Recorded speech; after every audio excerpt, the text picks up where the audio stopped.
Hello, you're watching Everard Junction, and today is something completely different. As you can see, the newest arrival to the layout has just turned up, and I thought I would take a break in the videos from building the shed and take a look at this instead. You already know what it is from the video title. I've been keen to take delivery of it the second it was announced. It's a prototype I have a lot of interest in. I've always been interested in just generally machines in general that try to push the boundaries, try to do something different, try to change the normality, the way that we travel or get from place to place. And this certainly achieved that. So let's take a look. So this is the Advanced Passenger Train Experimental. It's a 4-car set, so to speak. You have two carriages basically and 2 power cars either end.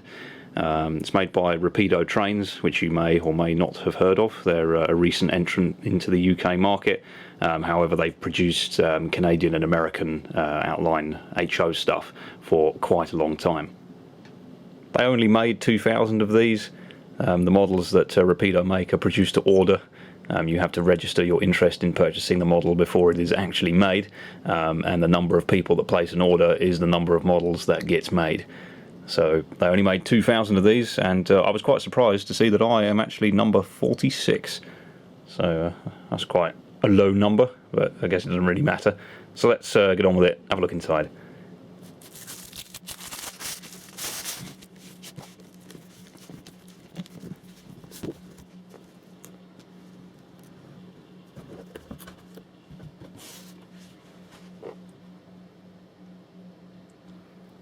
Quite a nice high quality box, very nicely made indeed, and got all the usual sort of stuff you get. Got a brief history on there, obviously the people that commissioned and made the model. The model was made by Rapido, it was commissioned by Locomotion Models in association with the National Railway Museum.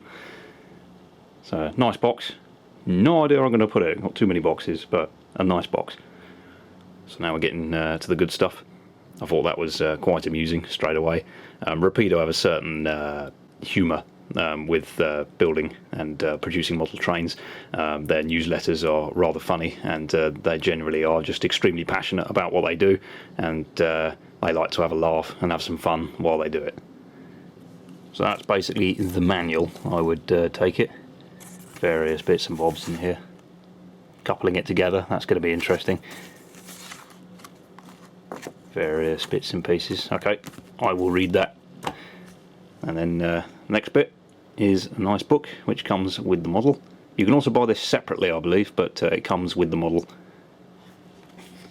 This is basically all about the development and the history of the real thing. So I shall enjoy reading that very much so. That's a fantastic picture. Very imposing looking machine. Very different. Series of sheets that show exploded diagrams for all the parts. Useful, I guess, in case anything goes wrong. Looks like it's actually a model you can order spares for, which is certainly uncommon, to say the least. And this is the bit we actually care about. This is the proper exciting bit.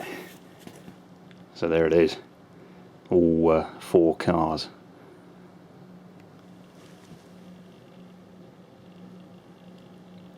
So, can't really see very much through there. Let's get it out and have a proper look. I'm just having a quick look through the manual before I take it out of the box, since it does say, read this first. It's rather amusing. I particularly like the section that says, we suggest that you try your darndest to leave your APT coupled together at all times. If you have to move your APT by hand, picking up the complete 4-car train will result in disaster, written in capital letters. Very amusing. So I will try not to break it. So there's the first power car on the track. That's the main reason why I bought it, just the way it looks. There's been nothing before or since that looked anything like that. Very futuristic, very strange, very unusual. Just looks cool. And you can see how different it must have been in the 70s compared to ordinary rolling stock at the time. Okay, it is coupled, and it was not easy. Oh man, that was tricky. You know, it's extremely delicate model, And then imagine basically when you're coupling it, imagine trying to connect like a Hornby Eurostar together, but whilst doing it, trying to connect two 8-pin DCC plugs at the same time. It's rather fiddly, but it will get easier with use. If you imagine when you buy something and you plug it in for the first time, especially if it's like a DCC decoder or something like that, the first time to put it in is very stiff and you have to get it just right, and then after that it gets easier. It's the same with this. So if I do have to take it apart again, hopefully it'll be easier to reconnect. Just got to put the dividing sections in, I guess, so they'd probably have a technical term. Put those between each unit. You can see already the fantastic detail this model's got. There's a shot of the computer banks. This was a test machine, it was an experimental machine, it never carried passengers, it was purely for testing.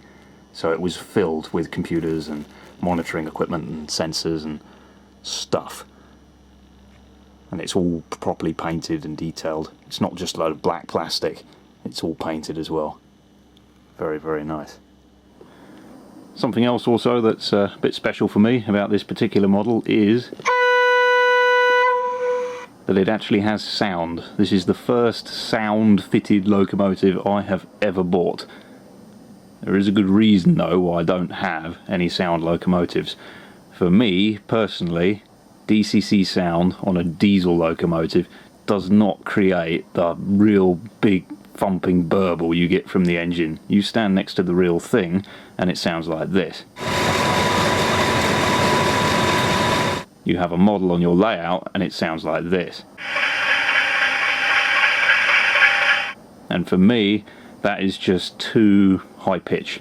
It just doesn't sound quite right. It's very clever, I appreciate the technology, I think it's fantastic, but it just doesn't sound right for me.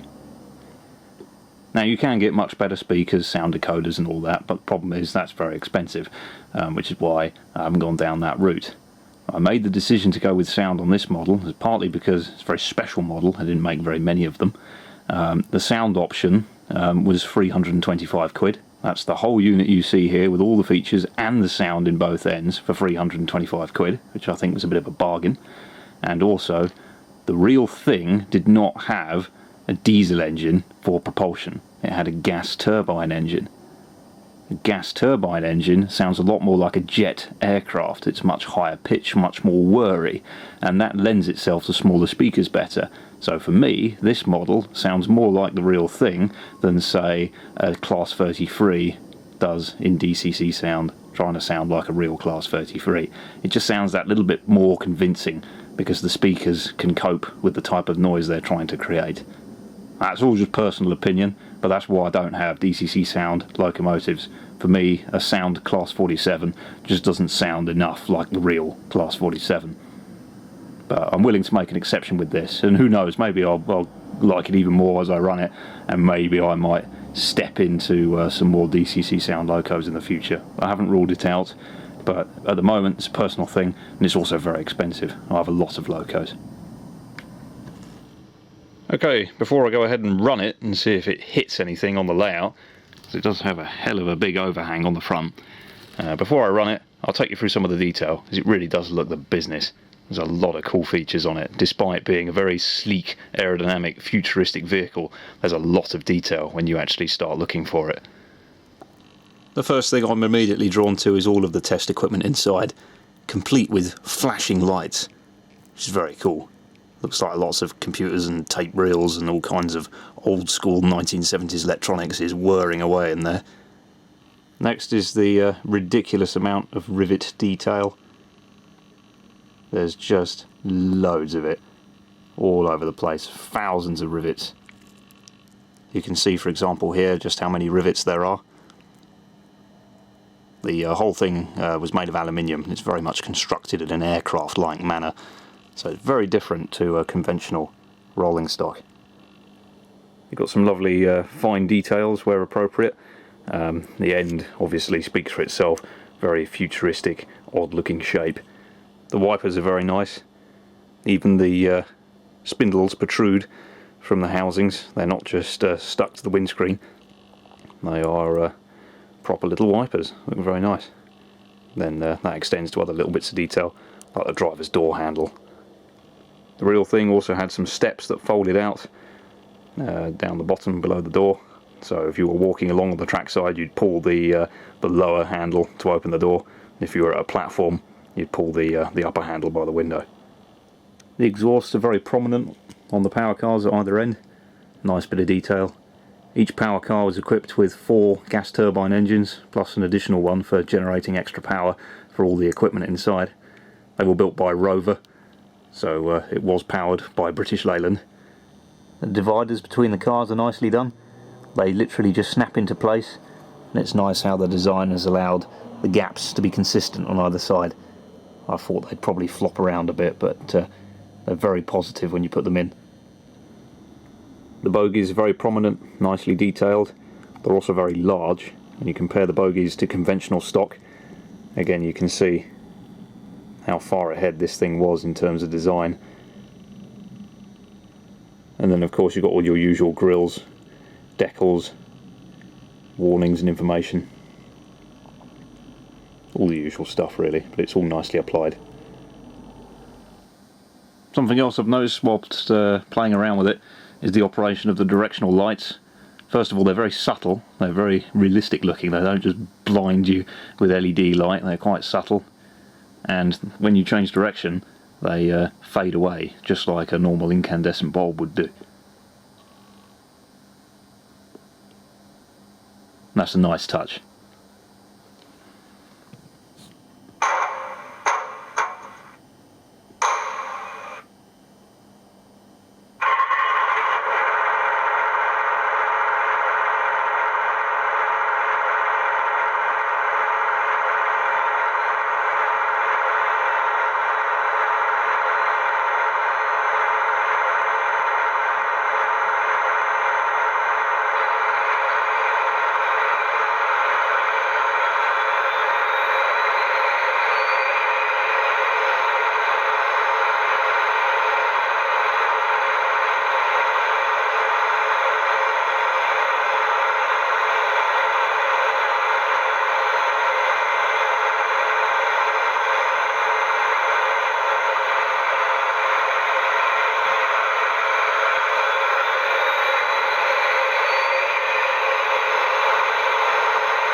Okay, I've started running it in.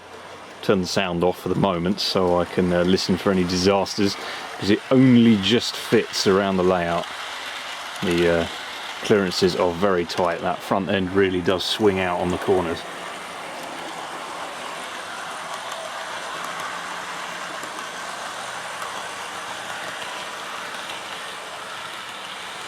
We'll see just how much it leans in a minute. It does have a tilting system, it does tilt very nicely.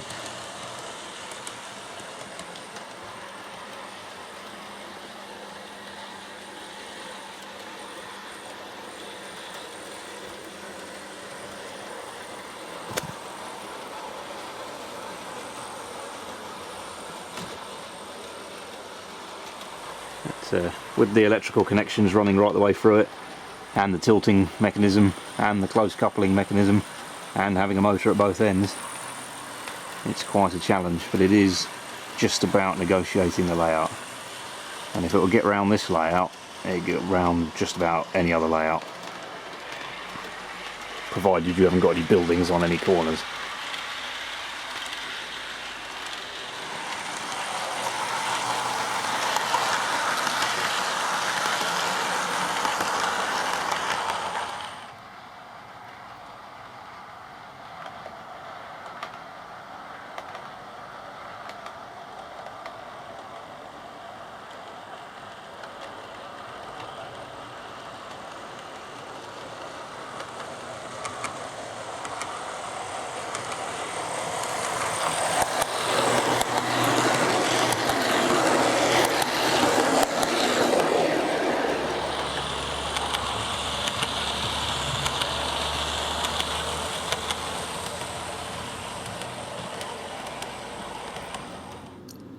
So I've had the APT running for a little while now, and I've noticed a tendency for it to derail occasionally, but only on one specific wheel set.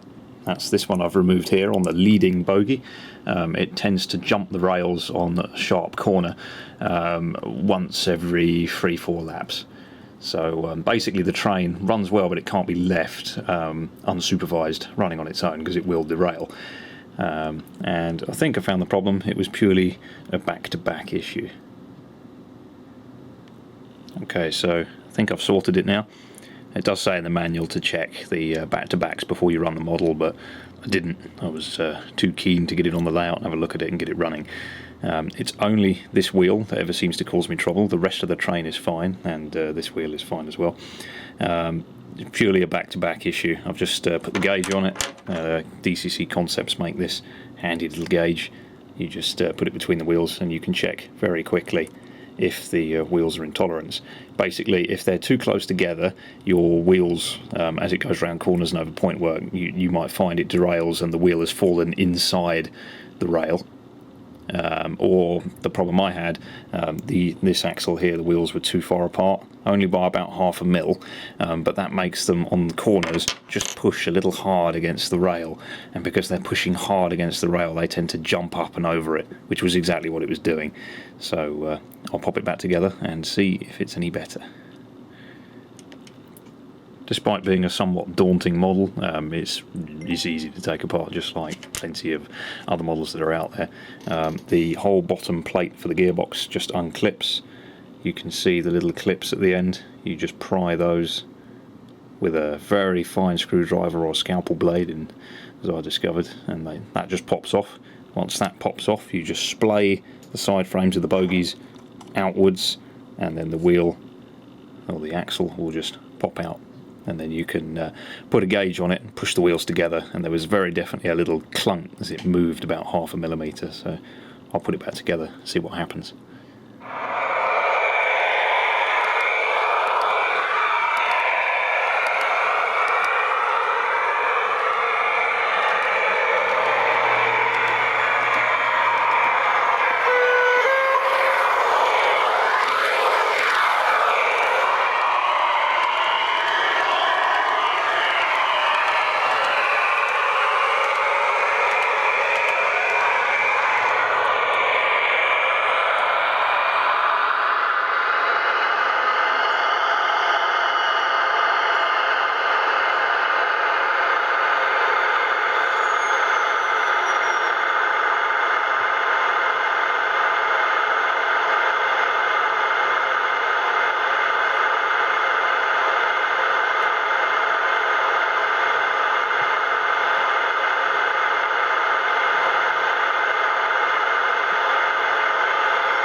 Beginning a series of slow-speed runs at Derby, British Rail's advanced passenger train is intended for speeds of more than 150 miles an hour.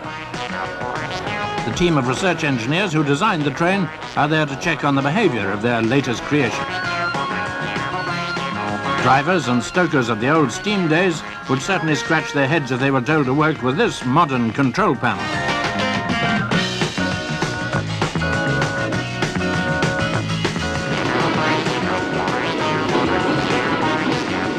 British Rail have plans already for a high-speed train to take over an intercity route towards the end of the year.